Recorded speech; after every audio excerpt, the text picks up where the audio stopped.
તો ધોરણ 9નું જે આપણું ગણિત સંખ્યા પદ્ધતિ ચેપ્ટર જે પહેલું હતું એની અંદર આપણે વાસ્તવિક સંખ્યાઓને સંખ્યા રેખા ઉપર કેવી રીતે દર્શાવવી એના માટે આપણે છે ક્રમિક વિપુલ દર્શકતાની પદ્ધતિ જોઈ હતી। આગળના લેક્ચરની અંદર આપણે જોયું હતું કે સંખ્યાને કઈ રીતે મોટી મોટી બરાબર ક્રમિક વિપુલ દર્શિતા એટલે મેં ત્યારે તમને કીધું હતું કે વિપુલ દર્શિતા એટલે મોટું કરીને જોવું બરાબર છે। જેમ આપણે કેમેરાની અંદર અથવા મોબાઈલની અંદર પણ છે એ આપણે કોઈ પિક્ચરને મોટું કરીને જોવું હોય તો આપણે એટલો ભાગ ઝૂમ કરતા જઈએ એટલે પછી બાકીનું જે છે એ સાઈડમાં જતું રહે અને જે મુખ્ય વસ્તુ જોવાની છે એના ઉપર આપણે ફોકસ કરી શકીએ બરાબર વાંચી શકીએ એટલા માટે આપણે ઝૂમ કરીએ છીએ।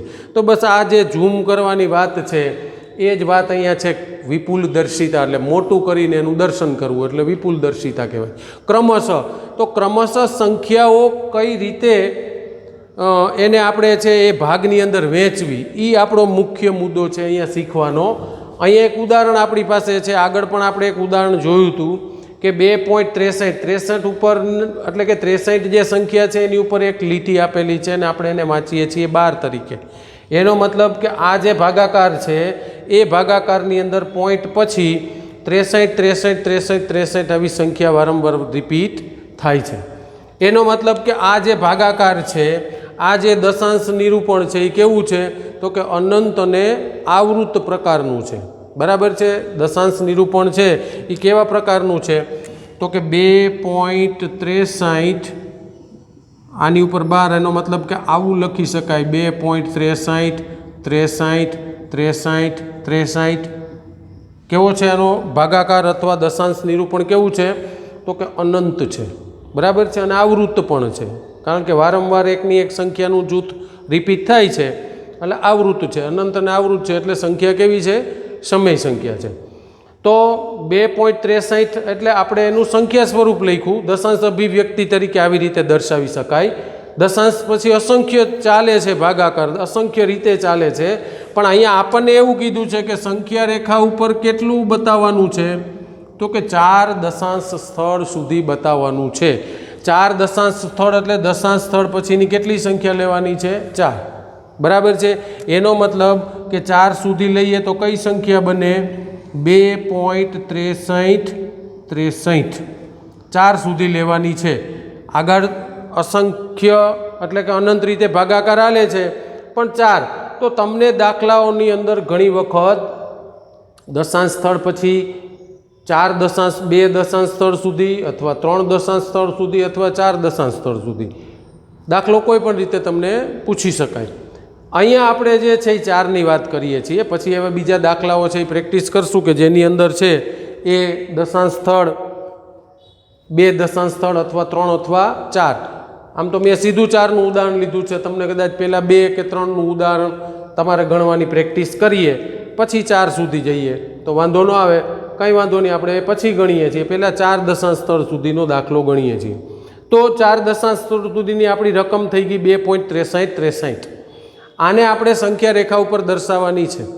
હવે આની અંદર કેવી રીતે આપણે ભાગ પાડવાના છે એ શીખી લઈએ બરાબર છે। એ ભાગ પાડતા જે સંખ્યાના ક્રમ સુધી જવું છે આ સંખ્યા સુધી એ આપણા માટે મહત્વનું છે। પછી સંખ્યા રેખા ઉપર તો એને દર્શાવવું બહુ ઇઝી છે એના માટે કોઈ બહુ મોટી વાત નથી પણ પહેલાં આના કઈ રીતે ભાગ પાડીને જવું તો પહેલાં તો આ જે સંખ્યા છે એ કોની ને કોની વચ્ચે આવે છે એના વિશે આપણે વાત કરીએ તો 2.63 એટલે આમ તો આપણે અહીંયા દશાંશ સ્થળ પછી એક આંકડો ગણીએ તો કેટલો થયો 2.6 બરાબર 2.6 એનો મતલબ કે આ રકમ છે એ 2 કરતાં મોટી છે અને 3 કરતાં નાની છે। એનો મતલબ કે આપણી આ જે સંખ્યા છે એ સંખ્યા કોની ને કોની વચ્ચે આવશે સંખ્યા રેખા ઉપર 2 અને 3ની વચ્ચે કઈ સંખ્યા છે આપણી 2.63 તો આ જે સંખ્યા છે એ કોની વચ્ચે આવશે તો કે 2 અને 3ની વચ્ચે એટલે આ એક મુદ્દો આપણો પૂરો થયો બરાબર છે। હવે આપણે દશાંશ સ્થળ પછી એટલે કે પોઈન્ટવાળામાં જવાનું છે બરાબર છે। તો એનો મતલબ એવો થયો કે આ 2 અને 3 જે બે પૂર્ણાંક સંખ્યાઓ છે એના આપણે ફરી 10 ભાગ પાડવાના છે। કેટલા ભાગ પાડવાના છે 10 ભાગ પાડવાના છે। જેથી કરીને શું થાય તો કેટલું પાછું ઝૂમ થાય, કારણ કે આપણે દશાંશ સ્થળ પછીની સંખ્યાઓ લેવા જવી હોય ત્યારે આપણે સંખ્યા જે પૂર્ણાંક સંખ્યાઓ છે એને અપૂર્ણાંકમાં વચ્ચેના ભાગ ઉપર જાશું તો જ આપણને ખ્યાલ આવશે. તો 2 અને 3ની વચ્ચે છે એ ભાગ કરીએ તો શું મળે આપણને? તો કે 2.1, 2.2, 2.3, 2.4, 2.5, 2.6, 2.7, 2.8, 2.9 અને 2.10. એટલે કે આપણે એને સીધું મૂકશું કેટલા? 3. 2.10 એટલે સીધું આપણી પૂર્ણાંક સંખ્યા 3. અહીંયા આપણી પૂર્ણાંક સંખ્યા આવી હતી 2 અને આ એની વચ્ચેની સંખ્યાઓ છે. કારણ કે આપણે દશાંશ સ્થળ પછી પેલું લીધું, પોઈન્ટ પછી પહેલો આંકડો, મતલબ આપણે 10 ભાગમાં લઈએ છીએ, 10મો ભાગ કાઢીએ છીએ, એને જ આપણે દશાંશ ચિહ્ન કહીએ છીએ. તો 2 અને 3ની વચ્ચે આપણને આ 10 સંખ્યા મળી ગઈ. હવે આપણે ઝૂમ એ વસ્તુનું કરવાનું છે કે આપણી જે સંખ્યા છે એ આમાં ક્યાં આવે છે, એ આની અંદર ક્યાં આવશે? તો કે 2.6 છે, બરાબર છે. તો અહીંયા આપણી પાસે 2.6 છે. આગળની સંખ્યા કે આવી? 2.7. એનો મતલબ કે આ જે સંખ્યા છે એ કઈ બે સંખ્યાઓની વચ્ચે આવશે? તો કે 2.6 અને 2.7 આની વચ્ચે આવશે. હવે આપણે શું કર્યું છે? તો કે આની ઉપર આપણે ઝૂમ કર્યું છે, ફોકસ આની ઉપર કર્યું છે, બાકીનું બધું જે સાઈડ છે એની આપણે કોઈ જરૂરિયાત નથી. તો આપણે છે એવું કર્યું કે 2.6 અને 2.7.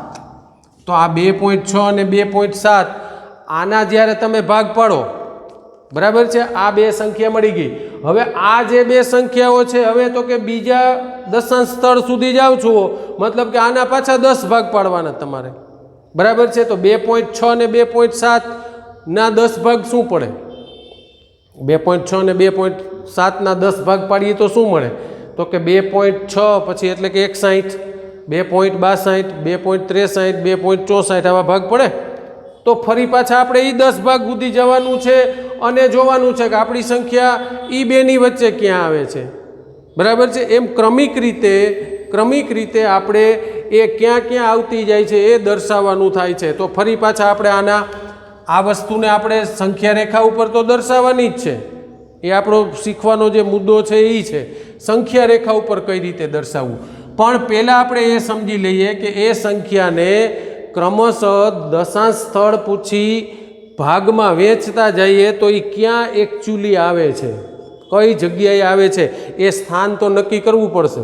એ સ્થાન નક્કી કરશું પછી સંખ્યા રેખા ઉપર આપણે એને દર્શાવી શકશું, બરાબર. એટલે અહીંયા અત્યારે જે આપણે કરીએ છીએ એ શું કરીએ છીએ? તો કે એના ભાગમાં દર્શાવીએ છીએ, બરાબર.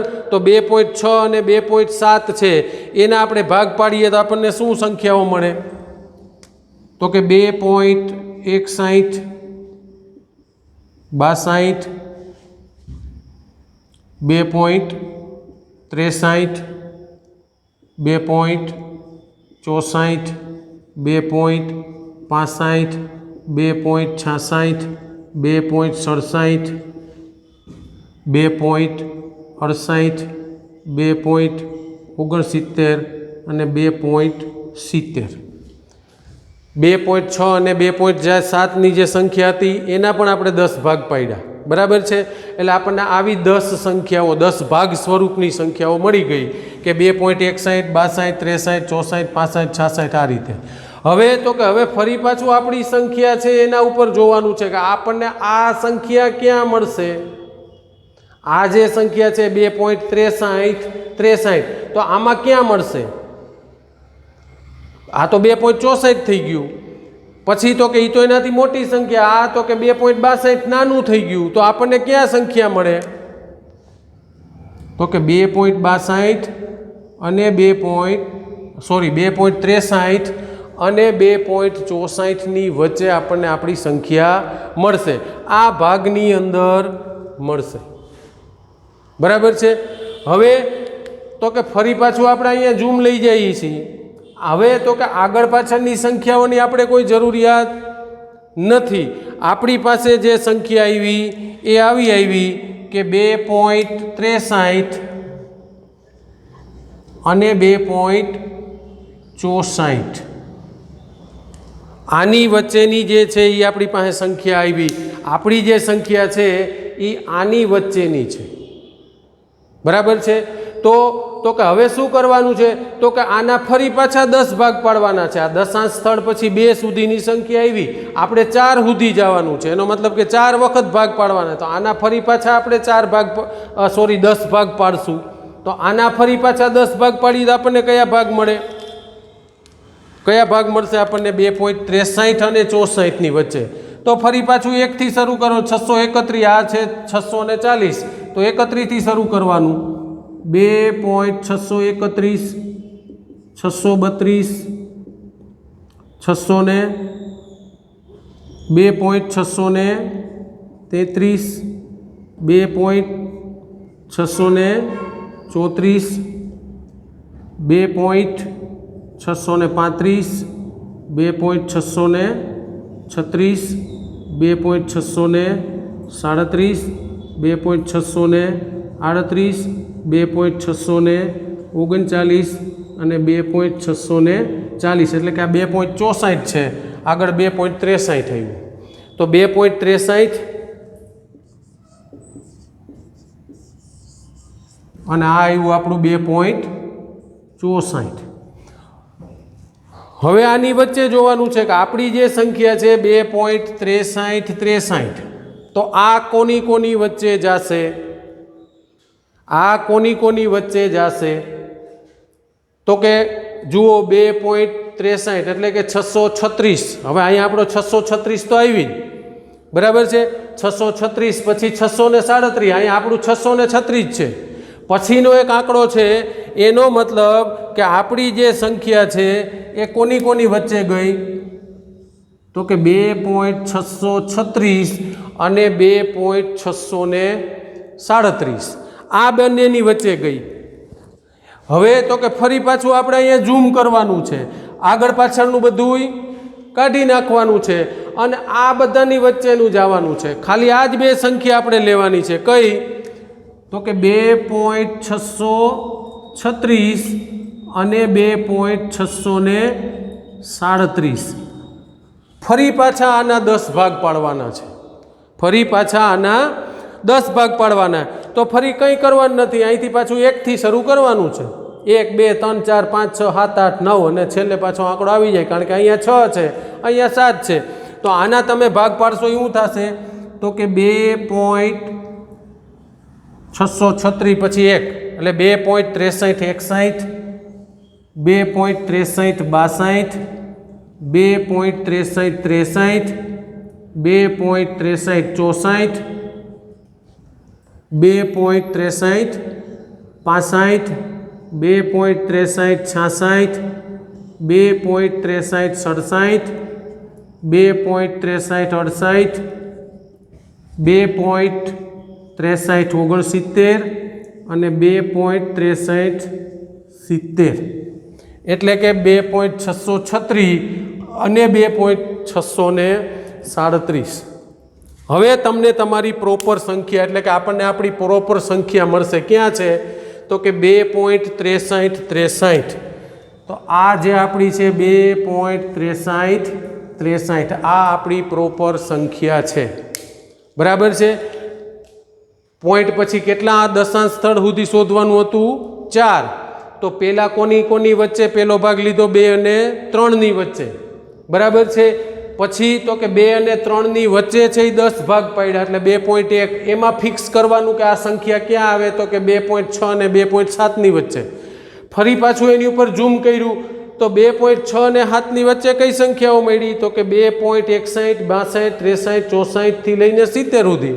ફરી દર વખતે જોતું રહેવાનું કે હવે આપણી સંખ્યા કોની કોની વચ્ચે આવે? તો કે 63 અને 64 વચ્ચે. તો આની ઉપર ઝૂમ કરવાનું. બાકીના આંકડાઓ સાઈડમાં જતા રહેશે. 2.63 64 ના તો કે ફરી 10 ભાગ પાડીએ એટલે 631 થી લઈને 640. તો કોની વચ્ચે આવે? તો કે 2.636 થી 637.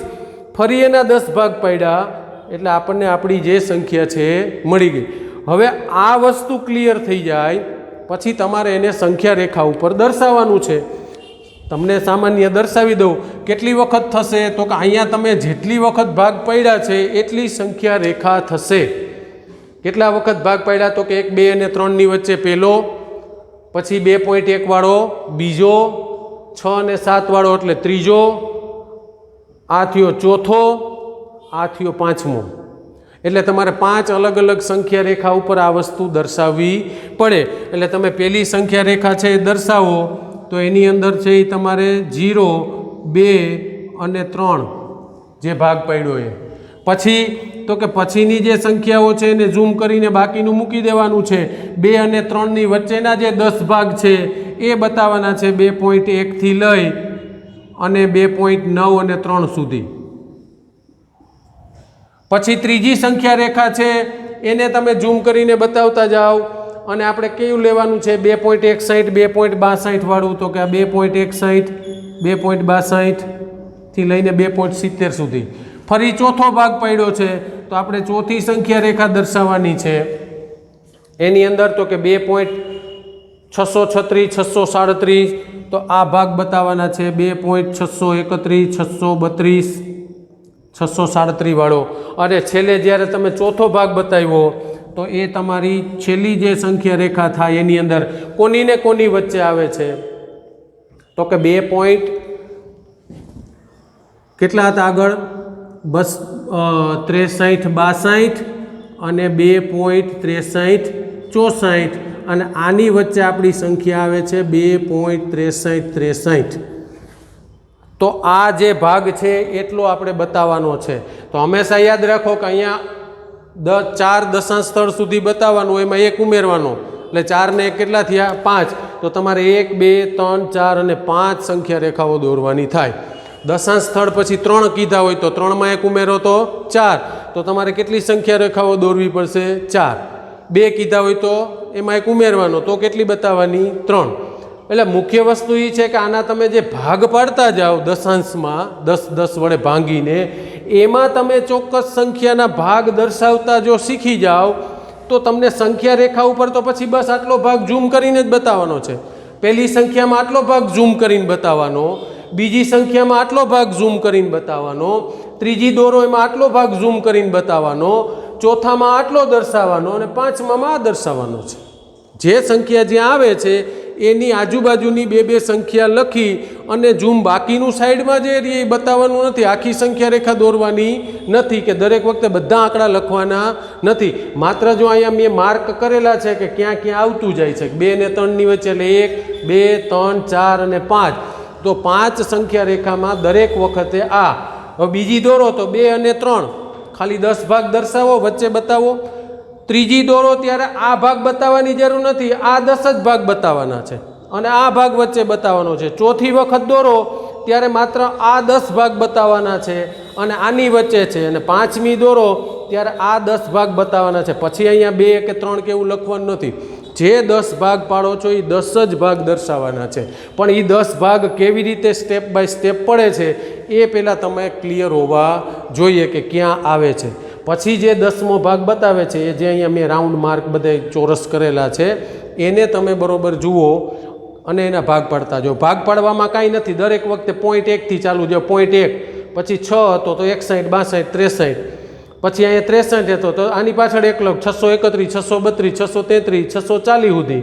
અહીંયા આવ્યો દાખલા તરીકે 63 પછી 6 તો 63, 61, 63, 62. 10મો ભાગ એટલે અહીંયા જે સંખ્યા હોય એમાં એકડેથી લગાડીને 10 સુધી જ જવાનું છે. બીજું કંઈ કરવાનું નથી કે આટલા બધા ભાગ કેવી રીતે પડ્યા, નહીં. માત્ર જે ભાગ પાડો એમાં 1 થી 9 સુધી જવાનું ને પછી 10મી સંખ્યા આવી ગઈ, આ 10મો ભાગ થઈ ગયો. તો આ રીતે તમે પહેલાં સંખ્યાઓના 10મા ભાગ સુધી વિચારો અને તમને જે માગેલી સંખ્યા છે એ ક્યાં ક્યાં આવેલી છે એ પહેલાં તમે વિચારો ભાગ પાડતા. પછી તમે એને સંખ્યા રેખામાં ઇઝીલી દર્શાવી શકશો. દરેક વખતે જે 10 ભાગ છે એ જ સંખ્યા રેખા ઉપર દર્શાવવા, બધું દર્શાવવાની જરૂર નથી. અને મેં કીધું એમ 4 દશાંશ સ્થળ સુધી હોય તો કેટલી સંખ્યા રેખા થશે 5. 3 દશાંશ સ્થળ સુધી કીધું હોય તો કેટલી સંખ્યા રેખા થાય 4. 2 સુધી કીધું હોય તો કેટલી થાય 3, જેટલા માયગા છે એનાથી 1 વધારે એટલી સંખ્યા રેખાઓ તમારે દોરવી પડશે. દરેક સંખ્યા રેખામાં શું દોરવાનું છે તો કે અહીંયા જે ભાગ દર્શાવ્યા છે એટલા ભાગ જ દર્શાવતા જવાના. આગળ પાછળનું ઝૂમમાં સાઈડમાં જતું રહે, બધી વસ્તુ દર્શાવવાની થતી નથી. તો આને કહેવાય ક્રમિક વિપુલ દર્શિતાની પદ્ધતિ. વાસ્તવિક સંખ્યાઓને સંખ્યા રેખા ઉપર કઈ રીતે દર્શાવવી એના માટેની પદ્ધતિ છે. હજી એકાદા 2 ઉદાહરણ ગણશું અને બીજી છે તમે તમારી બુકમાંથી હોમવર્કમાં પ્રેક્ટિસ કરતા રહેજો. વધુ છે નેક્સ્ટ લેક્ચરની અંદર સમજશું.